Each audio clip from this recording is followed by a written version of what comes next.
l'équipe est là, toute l'équipe de Tok Tok Sénégal, Boubacar Diallo, ñi nga xam ne ay chroniqueurs lañu, Mamadou Ndiaye mi def Economia, Dorine Gueye directrice contenu, Aminata Ndiaye Sall ñoom ñu doon yore coordination bi, les techniciens ñoom ñëpp ñu ngi fii, le directeur Alassane Samba Diop, tout ça pour souhaiter un joyeux anniversaire à la meilleure des matinales informatives ici au Sénégal, Tok Tok Sénégal, Dami gis nañ ko, donc ñu ngi nii l'équipe Imam Biram Pouy, jël leen micro bi, baladeur bi. Joyeux anniversaire Tok Tok Sénégal, 1 an. yow la dëgg Boubacar Diallo wax yow la yaa commencé woon toog. Salut Boubacar. Cin bi dem. na dem rek. Salaamaaleykum Osama. Aleykum salaam. Joyeux anniversaire à toi. Joyeux anniversaire à toi également. Joyeux anniversaire à Aïssata Ndiaye. Joyeux anniversaire doublement à Aïssata Ndiaye. Elle fêtait son anniversaire hier. Et aujourd'hui, c'est l'anniversaire de Tok Tok. Bravo, joyeux anniversaire. Joyeux anniversaire à toute l'équipe. Joyeux anniversaire à toute l'équipe. On ne pensait pas que... On a mis presque une année à la préparer. On disait que c'était très difficile. Donc, après nag ndekete yoo difficile ndekete yoo mën nañu ko def. ndekete yoo équipe bi yëpp bu ñu joxante loxo mën nañu liggéey loolu yëpp ñun ñëpp ñu daal di àndandoo joxante loxo daal di koy liggéey. Bravo à la direction bi nga xam ne moom moo géré loolu nga xam ne moom moo di contenu yi jiite par Mame Dorine Gueye et ses équipes. On l'applaudit s'il vous plaît.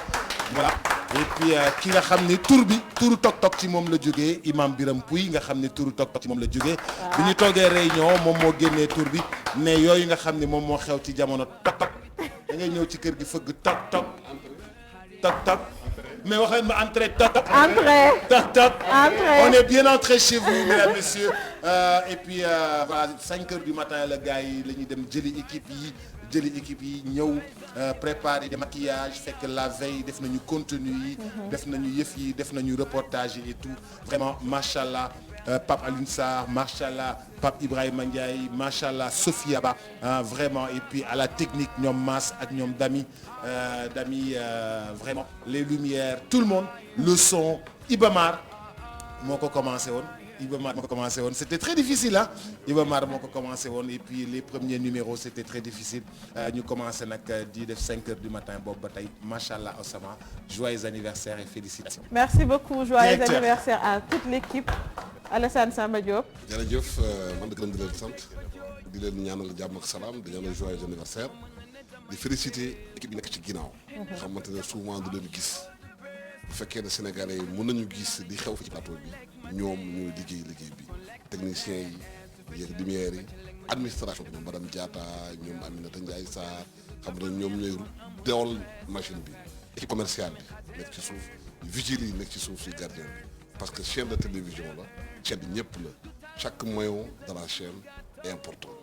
ba tey ñu ne ñaanal joyeux anniversaire ñaan équipe bi ñaan nañu nekk ci Tok Tok di ñaan yàlla yokk wërsëg bi yokk jàmm ji lépp li nga xamante ne mbëbët ngeen ko ci kër yi yàlla yokk ko. di féliciter aussi direction générale bi Mamadou Ibra Kane Mamadou Ndiaye Bakar Diallo Dorine tout le monde toute l'équipe tout le monde fàttewuñu kenn ñi fi nekkoon ñi dem ak ñëpp ñu ngi leen di ñaanal jàmm ak salaam di ñaan yàlla yokk wërsëg bi yàlla yokk tawfeex ci kër gi yokk ñëpp nga xamante ne ñu ngi fi ci kër gi yéen ñaar yi ñëpp ci jàmm ak salaam jërë ngeen jëf. Amiin. salaamaaleykum anniversaire bi yàlla boole na ma ci am naa ci mbégte lool li ma ci gën a yéeme sax mooy xale yi ni ñuy teelee yow am na solo trop professeur Thiam mu ngi reye parce que jamono ji ñu nekk léegi xale yi ñu ci bëti dañuy laxal mais nga gis moteel xale yi ñu yeewu ak seen kanam gi ak seen pastef ñu ñëw di jàpp liggéey bi day changer ñu bëri ci dëkk donc loolu man je tenais à souligner ko pour wan leen ne nii rek la bu ngeen xuusee rek ngeen yëf yi sotti kon nag xuuse bu ngeen demee ba ci kanam rek di ngeen gis daal Boubacar rek ni di leen encadré ku yëngi fii di leen encadré Dami di leen encadré Alassane nekk ci ginnaaw peut-être yore di omat kon direction générale bi Mamadou nga xam ne peut-être boobu moom du ci rafet dara des fois sax da ngay foog ne xëy na peut-être boobu mu ngi ci leneen wala boo waxee mënul ma gis naa ko wala dégg naa ko wala xam naa kon nag ngeen xam ne seen direction mu ngi seen ginnaaw di leen omat di leen soññ def leen ko rek saa yu ngeen commencé su ngeen demee ba commencé di jaaxle te jaaxle sax amatu ci waaye su ngeen demee ba gis li nga xam ne xamatu leen ko bu ngeen dem ba ginnaaw rek ngeen gis sañ ay mag ngeen wàccante xalaat ak ñoom mais di ci def une mention spéciale au professeur Thiam parce que naam doon nañu ne mat naa bay ci du noonu la de mais moom mag mu oyof la di bokk ak xale yi ñoom Kanji ñoom Ibrahima ñoom voilà mais macha allah Thiam franchement li nga def ci xale yi nii gën na leen yokk jàmbaar et en même temps aussi ñu gën a xam seen réew xam seen bopp xam seen cosaan mais nag di yeewu suba teel nag di daj ak seen wërsëg loolu nag lu am solo la defe naa bu ci ñëpp àndee waroon nañu ko jox mu baat ci moom. waaw li nga fekkee ma ci boole bon di sant yàlla rek comme Boubacar nam ko waxee je pense que Tok Tok Sénégal c'est réveillez-vous en douceur Boubacar c'était ça le slogan je pense que tous les Sénégalais nous suivent maintenant même boo xoolee sax matinalu Sénégal sax léegi 6h30 la. yëpp voilà. matinal yi du wut. yëpp léegi 6h. voilà donc voilà ñëpp ñëw nañu. voilà donc je pense que c'est un très bon aussi mooy il faut oser exister il faut oser rêver et je pense qu'on l'a fait. ñi ngi gërëm ñëpp di en tout cas mënu ma waxaat lu weesu li kilifay wax li ci mën a wax rek moom mooy 1 an ce n'est rien ça va tellement vite mais j'ai l'impression que ëpp na 1 an. parce que bu fekkente ne dafa nekk loo xamante ni ñëpp ciy jàpp yenn saa mu doon lu gudd mais man daal maa ngi gërëm ñëpp li ñu ci mën a wax daal moom mooy 1 an bi romb na nan fexe ba incha allah baal miin beneen at bi ñëw Tok Tok amat beneen valeur bu gën a extraordinaire je pense que man défi bi moom mooy li waaj a ñëw voilà merci.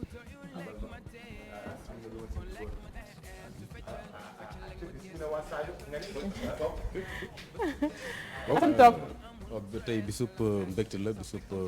sant yàlla la ñaan yàlla li nga xamante dëgmal nañ ko ñi daal di koy ni ko kilifa yi waxee d'abord ñoom lay njëkk nuyu parce que initiative bi am na solo am na innovation boo koy seetaan yaakaar naa guddi gi lay am chance di ci concentré wu te moment boobu moment bu baax la yaakaar naa fas lu mu daw du tey ñi làbbali ko kon li des bay na yoon wi sori na yoon wi diis na waaye nag nañ jéem a takkuwaat rek jéem a góorgóorluwaat jéem a wala passé ci li nga xamante moom moo di liggéey bi parce que lu bari des na yaakaar naa dañuy doog a door te incha allah fañ teg suñu bët daañu ci yegg incha allah maa leen di jaajëfal. amiin. bëggoon naa laaj Sophia nu mu ko dundee 1 an bi Sophia nu mu dundee 1 an bi. Non, du bonheur et puis comme ni nga ko waxee rek se lever à 5h du matin tous les jours c'est un engagement qu'on a pris moo tax je salue tous ceux qui sont avec moi chaque matin Pape Ibrahima Passe qui nous fatigue mais qui est un partisan de l'excellence, qui est un partisan de tout ce qui est excellent et tout ce qui est bien et qui déteste la médiocrité comme il le dit. Donc il nous fatigue pour l'excellence. Pin aussi pareillement. Di gërëm tous ceux qui sont derrière aussi, c'est important. Mass, toutes les personnes, bravo Mass. Parce qu'il en a vu aussi de toutes les couleurs avec nous. Des fois, on se réveille le matin. Mass, où est tel élément? Mass, et ça, il doit gérer tout en même temps. Donc, merci à Mass, merci à tous ceux qui nous font briller, ceux qui s'occupent du plateau, ceux qui s'occupent de nos visages, la maquilleuse Rougui qui est avec nous chaque matin, Rougui Diallo, qui en a aussi vu de toutes les couleurs, j'en suis sûre. Dile gërëm yow, Boubacar, de nous avoir accompagnés pendant de longs mois. Diram Aïssata, on te fait de gros bisous, on pense à toi. Diram Oussama aussi, qui est avec nous, et puis vraiment toute l'équipe, et surtout les téléspectateurs aussi. Dylan Gurum, et j'espère qu'en 2022, on va démultiplier les téléspectateurs, surtout. Passe. Mais je pense que d'abord, le mérite revient à la direction, parce que jël ñoo xam ne si mosuñoo def télé ñu wàcce leen ci matinal bu am important jox leen ay postes de responsabilité loolu maa ngi koy wax léegi c'est une énorme responsabilité bëriwul lu muy xew ci médias yi parce qu'il faut faire des années avant que dañuy déglu sa voix rek balaa ñu lay gis te la télévision dafa bëri ay obstacles dafa bëri ay pièges à chaque fois on apprend à chaque fois di remercier les téléspectateurs yi nga xam ne ñoo fi nekkoon depuis le début et dem ñoom Jam Nisto Dia ñoom Cheikh Ahmed Sall des téléspectateurs à chaque fois sax ñoo naan la Tok Tok am na 1 an Ndaw Média di remercier la direction di remercier tout le personnel commencé aussi chauffeur ba nga xam ni ñoo ñuy jël si wooñu Tok Tok Sénégal plateau bu rafet bi également femme de ménage yi nga xam ne dañuy ñëw raxas ko bi rafet hein, preneur de son, la noblesse anodine ñoo gën a am solo ñun on n'est que la face visible de l'iceberg dañuy wax rek mais le travail en fond encore ñu koy def duñ leen sant gis ñuy wax masse nga xam ni c'est il faut le dire c'est l'âme de la matinale il est l'âme de la matinale et voilà quoi il est engagé et c'est le moment de le remercier de remercier tout le monde et voilà. Asama. oui. donc dundee yow. ah man nag dama bokk ci tok de dañu yàgg togg tok donc on était là depuis je pense que li ñu préparé tok mot na 1 an le résultat c'est ça on a fait une matinale en bonne et due forme parce qu'une matinale également dafa am ay règles yu mu obéir te gisoon nañu malheureusement dans le paysage médiatique dañu commencé woon bàyyi règles yi heureusement tok Sénégal est venu ñoom ñëpp ñu dellu si waat ci règles yi donc c'est par hasard tey bu ma fekkee 1 an yi parce que dañ fi nekkoon ak tok ça fait plaisir de venir le matin pour servir les téléspectateurs nag mérité nañu am le meilleur de la télé ñi nga xam ne dañuy yeewu fajar ngir informé wu et dose informative bu am solo bi nga xam ne tok daf ko andi c'est ça la révolution bi ñu def ci matinale parce que matinale du rek divertissement si la bokk mais nit boo yeewoo ci réew boo wax nga xam lu xew ci àddina ak li xew ci balaa ngay génn sa kër donc bravo à toute l'équipe bravo à la directrice des contenus moom nga xamante ne da doon insister ci contenu ci yan rubrique la ñu war a def yi nga xam ne dina mën a téye Sénégalais bi bu yeewoo fajar ba des fois sax di xaw a hésiter génn këram ak yooyu ak ñi nga xam ne ñëpp ñooy exposer le produit fini parce que les chroniqueurs et autres dañuy exposer produit fini mais il y a le monteur derrière il y a le reporter derrière il y a toute une équipe derrière donc bravo à tous bravo vraiment à ITV. Les techniciens ils parlent jamais. Les techniciens ne parlent jamais. Bien, joyeux anniversaire Tok. Merci. 1 an. Au début, on n'y croyait pas. Tout ce plateau était vide et on ne savait pas vraiment comment commencer.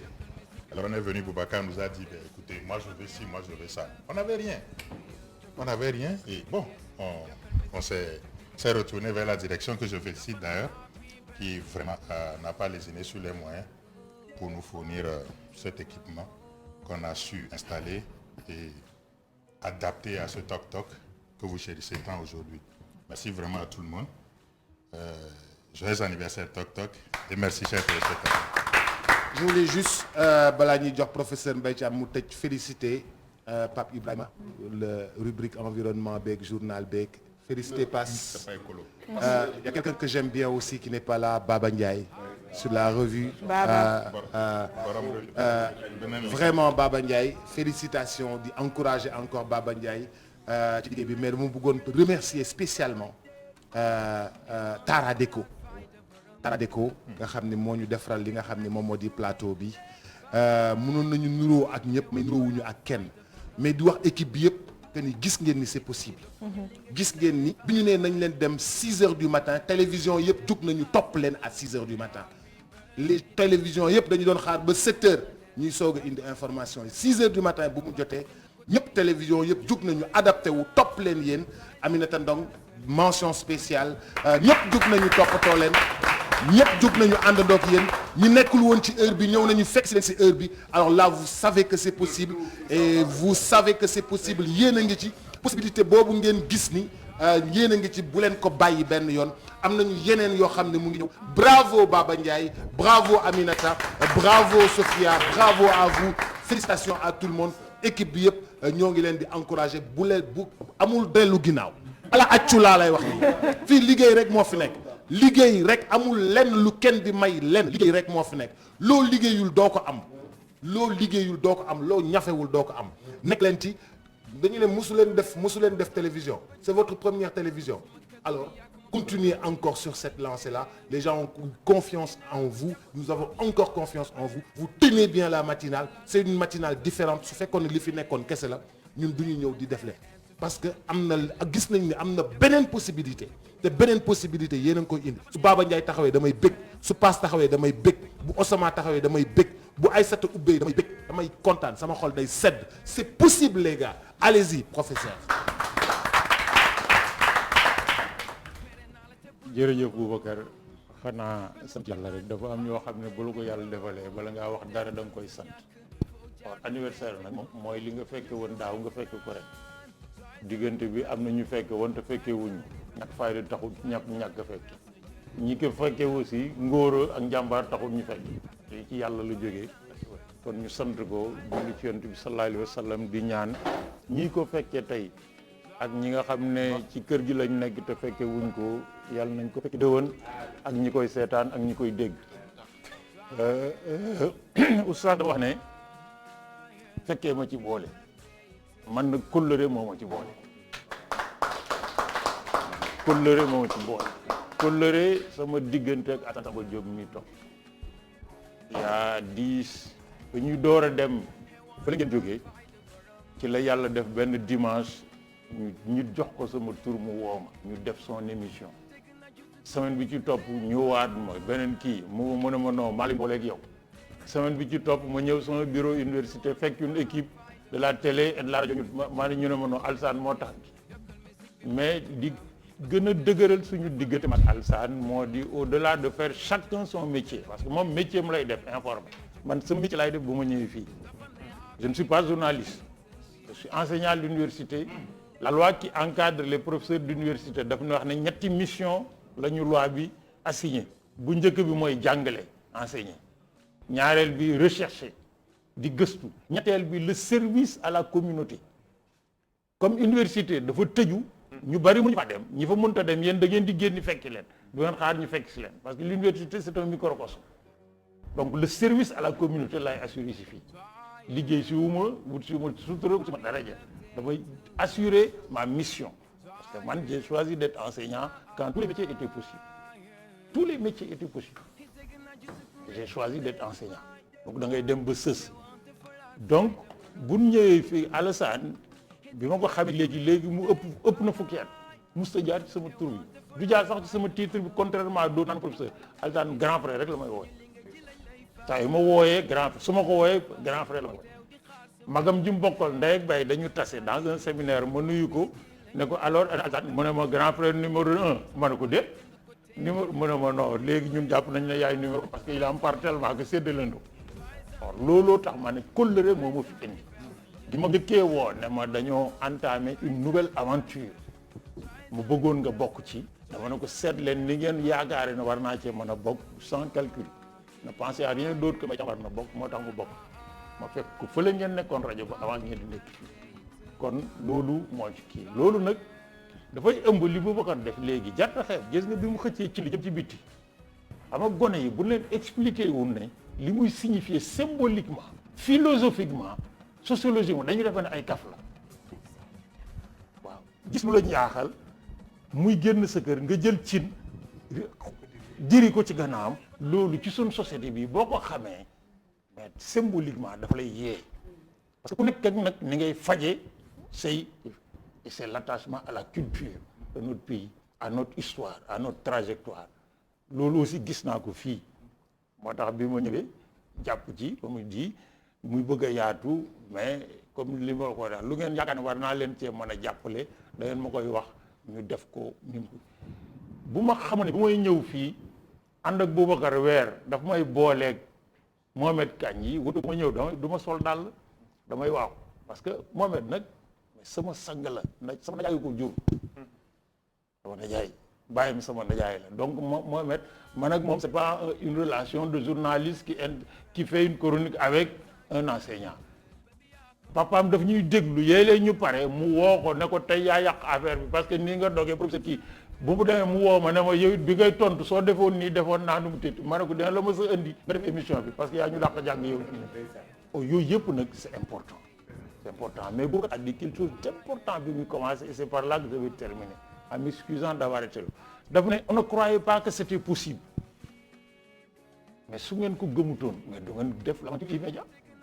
c'était plus difficile il était plus difficile de créer E-Media que de faire une TT maintenant mais qu'est-ce qui s'est passé da ngeen a osé bi ñuy gone dans le mouvement de gauche dans ce pays le mot d'ordre c'était il faut oser mais dans le bon sens boo xalaatee ne dara baax na bul xalaatee nu ma koy defee demal rek gëm waaw yenn saa yi da ngay xib rek gis na yëfe ak say tànk mais booy kii ndax mën naa ko ndax su ma ko defee lu ma ci fekk c'est pas la peine ni ngeen osé ba xëy jékki-jékki bàyyi ay sutura bàyyi ay teranga daal ne taxaw leen ñu dem ñun ñëpp àndandoo wutandoo ci biir bu ngeen bëggee créer une nouvelle émission wala un nouveau format war leen a jaaxal il faut oser maintenant oser ça veut dire pas mooy commencer nag boo ko defee à chaque étape da ngay taxaw évaluer seet li baax nga defar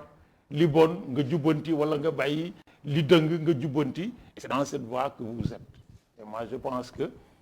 il y a un des facteurs de l'équipe qui joue en votre faveur. L'équipe est très jeune. L'équipe est très jeune dans ce groupe. Il faut y travailler dans le sens de la fougue de la jeunesse, de la disponibilité de la jeunesse en encadrant la jeunesse. Parce que la fougue et la disponibilité de la jeunesse sont autant d'atouts positifs que de risques majeurs. Mais sous direction du subtilement nekkee ci gannaaw di leen encadrer, il n'y a aucun doute. Parce que quand des gens ont 30 ans devant eux, mais performer est plus facile que Mbaye Thiam mi nekk nag juróom benn fukk ak nangam. Parce que donc ça c'est extrêmement important. La deuxième chose c'est le climat. bu fi ñëwoon ñaari fan gis ku nekk soo ko nuyoo bakkan bi kii jëppi kii rek ma daal di rocceeku dem sama yoon. Parce que wut si ma teraanga wut si ma carrière mais j'ai trouvé une ambiance dañ xale yi dañuy kafante seen biir di tooñante di kii tout ça dans le respect. waaw ça fait 1 an que je suis avec musuma dégg saaga ci seen biir am na nag ay yow kuréel bërëb yoo xam boo taxawee rek dégg musuma dégg werante ci seen biir yooyu yëpp nag c'est extrêmement important. Et puis le dernier c'est une direction à l'écoute de son personnel. Moi j'ai été chef d'établissement à l'université pendant 10 ans. Je sais ce que c'est. Et l'une des rares choses que j'ai réussi, dont je dis sans embâche que j'ai réussi, c'est que j'ai fait corps avec mon personnel pendant 10 ans. J'ai vu des dizaines de personnes demander ñu affecté leen fi ma nekkoon. J'ai vu de mes agents dire que ñëw ñu nu neen la bàyyi leen ñëw suñu directeur. Parce que dañuy être attentif aux desiderata des uns et des autres ba pare di fexe ba anticiper sur tout ce qui peut être source d'incompréhension de ceci ou de cela ci ngeen nekk. Kon lii ngeen nekk muy une aventure certes périlleuse mais c'est parce que nag c'est le péril il faut oser. Si vous n'osez pas vous n'aurez rien yal na leen ci yàlla jàppale. bu leen jàppalee yàlla defal sutura ak teraanga du ngeen fekke yéen ñëpp te tal ko. J'ai découvert beaucoup de parenté parce que réew mi nag man comme man dama koo jàgg léeg-léeg ma wax ak nit rek xam fi ñu daje man moom baaba mii xam naa fi ñu daje moom xam na man xam naa mu tudd Sofia mii xam naa fi ñu daje moom xam na man xam naa kii toog mii Assane xam naa fi ñu daje ak ñeneen ak ñeneen ak ñeneen ak ñeneen ci oustaz mii magam ñu bokkoon ak sama mag RTS soo ne RTS nag ñun suñu génération du régie de télévision c'est régie de transport du Sénégal c'est l'ancêtre de Dakar Dem Dikk devenu la SOTRAC avant de devenir Dakar Dem Dikk fa lañ doon liggéey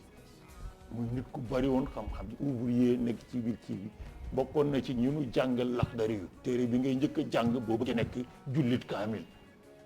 seen kër nekk daara mu tiit kaso ak yeneen yooyu yëpp nag bu dajee mais à la kulli nag yaakaar dafay kii un jeune nag ñaara koy encadrer l'ambition et l'espérance.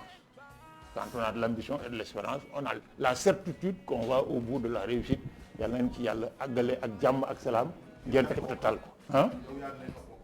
alhamdulilah rabbil alamin. Merci beaucoup professeur Mbaye Thiam. maa ngi nuyu ñëpp ku nekk ci turam ak santam di nuyu directeur yi ak ñi ma fekk ñëpp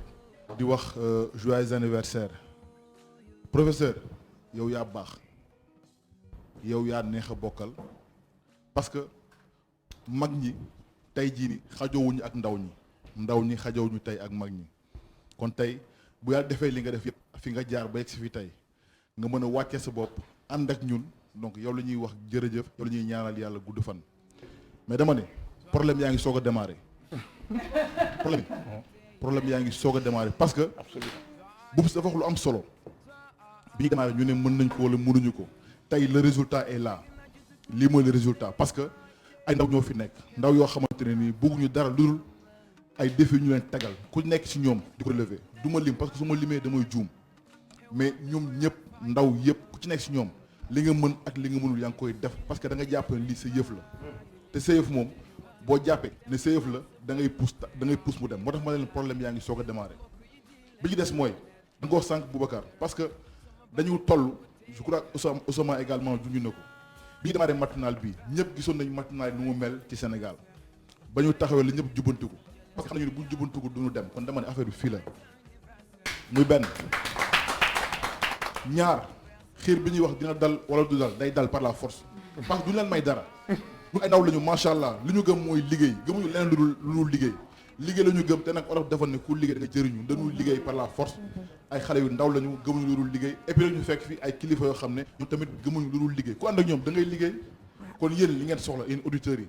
yéen téléspectateurs yi li ngeen soxla mu xam ci information moo xam ci divertissement ITV ak iRadio la ak emedia point sn ndax xam ngeen ne